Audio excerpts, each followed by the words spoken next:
ఏమండోయ్, బాగున్నారా? ప్రపంచం ఎంత అప్డేట్ అయినా పుట్టినరోజున మన తెలుగువారి సంప్రదాయం పాయసం చూసిరా. మా షణ్ముఖ్ బర్త్డే అండి ఇవాళ. పొద్దున్న మలిచిగానే కాసాను కానీ తినే టైంకి మాత్రం ఇలా గట్టిగా అయిపోయిందనమాట.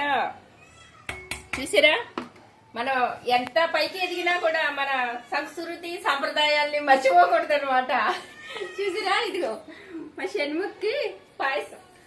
కొవ్వొత్తులు ఆర్పడం, కేకులు కట్ చేసుకోవడం అది ఎలాగో అలవాటు చేసుకున్నాం అనుకోండి. పాశ్చాత్య సంప్రదాయం నచ్చలేదు నాకు, అయినా కంటిన్యూ చేస్తున్నాం కదా. ఇది మాత్రం మన సంప్రదాయం కదండి.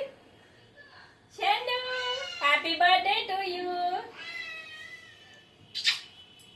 మా వాడికి మీరు కూడా చెప్పండి మరి.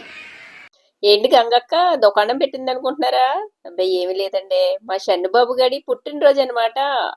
పుట్టినరోజు సందర్భంగా స్కూల్లో ఫ్రెండ్స్ అందరికీ పెన్సిల్స్, హెరేజర్లో ఏంటది షార్ప్నర్లో బాక్సులో పెట్టి మరీ పంచి పెడతాను అమ్మమ్మ అని ఎప్పటి నుంచో అడుగుతున్నాడండోయ్. సర్లే, పిల్లల ఆనందం కాదంటాం ఎందుకు. ప్రతి సంవత్సరం కాకపోయినా అప్పుడప్పుడు ఫస్ట్ క్లాస్ కదండి. అంటే లాస్ట్ 2 సంవత్సరాల్లో మామూలుగా అయ్యే చాక్లెట్లు, బిస్కెట్లు పంచిపెట్టాడండి. కానీ ఇప్పుడు క్లాసులో అందరూ వీడికి ఇస్తున్నారనమాట. ఈసారి అన్నాడు, అమ్మమ్మ నేను ఇవి ఇస్తాను స్కూల్లో ఫ్రెండ్స్ అందరికీ అన్నాడు. సర్లే అని వాళ్ళ తాతగారు కొనుక్కొచ్చారనమాట.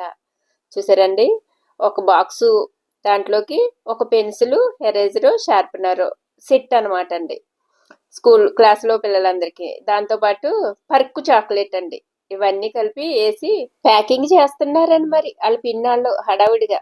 ఏంటోనండి, మా చిన్నప్పుడైతే పుట్టినరోజు వస్తుందంటే అప్పట్లోనండి ఆశా చాక్లెట్లు, గ్లూకోజ్ బిస్కెట్లునండి. అవి ఇవ్వడానికే చాలా గొప్పగా ఉండేదన్నమాట స్కూల్లో పంచిపెట్టడానికి. అబ్బో, అప్పుడు రోజులే వేర్లేండి. అయ్యే గొప్ప అనమాట మాకు. పావలా ఉండేదండి ఆశా చాక్లెట్. మరి మీలో ఎంతమందికి గుర్తున్నాయో ఆశా చాక్లెట్లు. గ్లూకోజ్ బిస్కెట్లునండి, ప్యాకెట్ తెచ్చుకొని ఒక బిస్కెట్, ఒక చాక్లెట్ ఇచ్చేవాడు అనమాట స్కూల్లో పిల్లలకి. ఇప్పుడు చూసారా, ఏకంగా బడ్జెట్ పద్మనాభంలాగా ఎంత పెట్టారండి పిల్లలు కదా. అప్పట్లో అంటే అలా ఉండేలేండి. మరి రోజులు మారినప్పుడు పిల్లలు కూడా మనం మార్చుకుంటూ పెట్టుకోవాలి కదా మనకు తగ్గట్టుగాను. సరేలేండి, ఎందుకంటే మనం కష్టపడేది చేసేది అన్ని పిల్లల ఆనందం కోసమే కదా. అలాగని లేనిపోని అప్పులు చేసుకుని ఖర్చులు పెట్టుకోమని కాదనుకోండి. మన బడ్జెట్లో ఏదో సరదాగా చూడండి, వాళ్ళ అన్నయ్యకి చెల్లెలు కూడా సాయం చేసేస్తుందండి. మా చిన్నమ్మాయి వాళ్ళ పాప అన్నీ సర్దేశాక కవర్లో వేసేస్తానికి సాయం చేస్తుంది. చూసారా బుడ్డ మొహం. పొద్దున్నే స్కూల్కి వెళ్ళేటప్పుడు హడావుడి లేకుండా ముందు రోజు సాయంత్రం అన్నీ సర్దేసుకున్నాడండోయ్. మరుసటి రోజు అయితే పుట్టినరోజు గుర్తుగా ప్రతి సంవత్సరం ఒక మొక్క నాటిస్తానండోయ్. ఈసారి అయితే మినీ పారిజాతం అనమాట. ఈ మొక్క వేస్తున్నానండోయ్. ఎదిగాక మరి ఈ పూలన్నీ దేవుడికి పూజకు ఉపయోగపడతాయి కదా. పిల్లలకి చిన్నప్పటి నుంచి ఇలా మొక్కలు నాటించడం, మొక్కల్ని పెంచడం అలవాటు చేస్తే పిల్లల మైండ్ బాగుంటుందని నా ఉద్దేశం అనమాట. ఎందుకంటే మొక్కలతోనూ ప్రకృతితోనూ దగ్గరగా ఉన్నారనుకోండి, మంచి ఆలోచనలు వస్తాయి కదా. అందుకని మా షణ్ముఖ్ ఈరోజు ఈ మొక్క నాటాడండోయ్. ఇక ఈ రోజు పొద్దున్నే గుడికి వెళ్ళే ఖాళీ దొరకలేదండి. మాకు దూరం వెళ్ళాలన్నమాట.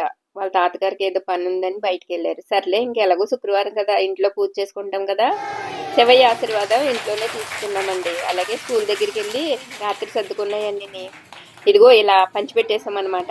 మరి ఈ వీడియో మీకు ఎలా అనిపించిందో, నచ్చితే ఒక లైక్ చేసి, ఏమనిపిస్తుందో కామెంట్ పెట్టి, కొత్త వాళ్ళైతే సబ్స్క్రైబ్ చేసుకోండి. పిల్లల సంతోషమే మన సంతోషం కదా. మనకున్న దాంట్లో వాళ్ళని హ్యాపీగా ఉంచుదాం. మరి మీరేమంటారు?